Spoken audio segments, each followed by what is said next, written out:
গভীর প্রেমে পড়েছিলাম, কিছু না জানিয়ে সে যুক্তরাষ্ট্রে চলে যায়, এমন মন্তব্য করেছেন অভিনেত্রী শবনম ফারিয়া। শোবিজের জনপ্রিয় অভিনেত্রী শবনম ফারিয়া ক্যারিয়ারে বেশ কিছু নাটকে অভিনয় করে দর্শকদের মন জয় করেছেন তিনি। কাজ করেছেন চলচ্চিত্রেও। তবে ব্যক্তিগত জীবনে বহু টানাপোড়েনের মধ্য দিয়ে যেতে হয়েছে তাকে। বুধবার 29 জানুয়ারি সামাজিক যোগাযোগ মাধ্যমে তেমনটাই জানালেন অভিনেত্রী।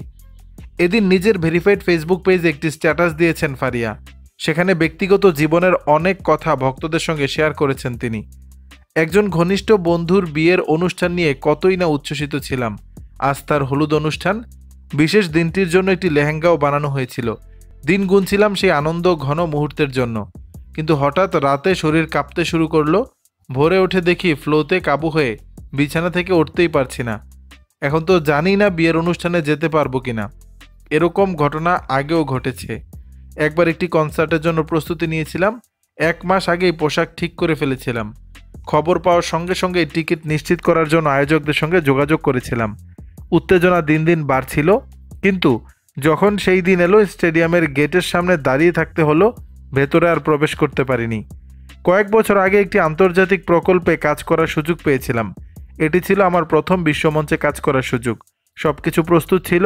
কাগজপত্র জমা দেওয়ার 4 দিন আগে দূতাবাস বন্ধ হয়ে গেল কোভিডের কারণে। ফ্লাইটও বন্ধ হলো। সেই সঙ্গে প্রকল্পটিও বাদ হয়ে গেল। আমার প্রথম সিনেমা দেবী মুক্তির আগেও এমনই ঘটেছিল। পরিবারে অনেক সংগ্রামের পর অবশেষে একটি পেশা বেছে নিয়েছিলাম। বাবা মাকে গর্বিত করার অপেক্ষায় ছিলাম। কিন্তু সিনেমা মুক্তির 6-7 মাস আগেই বাবা মারা গেলেন। তিনি কখনোই আমার কাজটি দেখতে পারলেন না। কয়েক বছর আগে গভীর প্রেমে পড়েছিলাম। মনে হয়েছিল জীবনের সব কঠিন মুহূর্ত আমাকে তার কাছে নিয়ে আসার জন্যই হয়েছিল। 1 বছর সবকিছু ঠিকঠাক চলছিল। হঠাৎ একদিন সে হারিয়ে গেল। আইনশৃঙ্খলা বাহিনী পর্যন্ত তার কোনো খোঁজ পেল না। 1 মাস পর জানতে পারলাম সে যুক্তরাষ্ট্রে চলে গেছে, আর কখনো ফিরে আসবে না। জীবনে যখনই কিছু নিয়ে সত্যিকার অর্থে উত্তেজিত হই, তখনই সেটা ফসকে যায়। মনে হয় জীবনের জন্য যেন ভিন্ন কোনো চিত্রনাট্য লেখা হয়েছে। তবে নিজেকে সান্ত্বনা দেই এই ভেবে, আল্লাহ সর্বশ্রেষ্ঠ পরিকল্পনাকারী। হয়তো তিনি আমাকে এমন কিছু থেকে রক্ষা করেন যা আমি দেখতে পাই না। দর্শক, বিষয়টি নিয়ে আপনাদের মতামত জানাবেন নিচের কমেন্ট বক্স।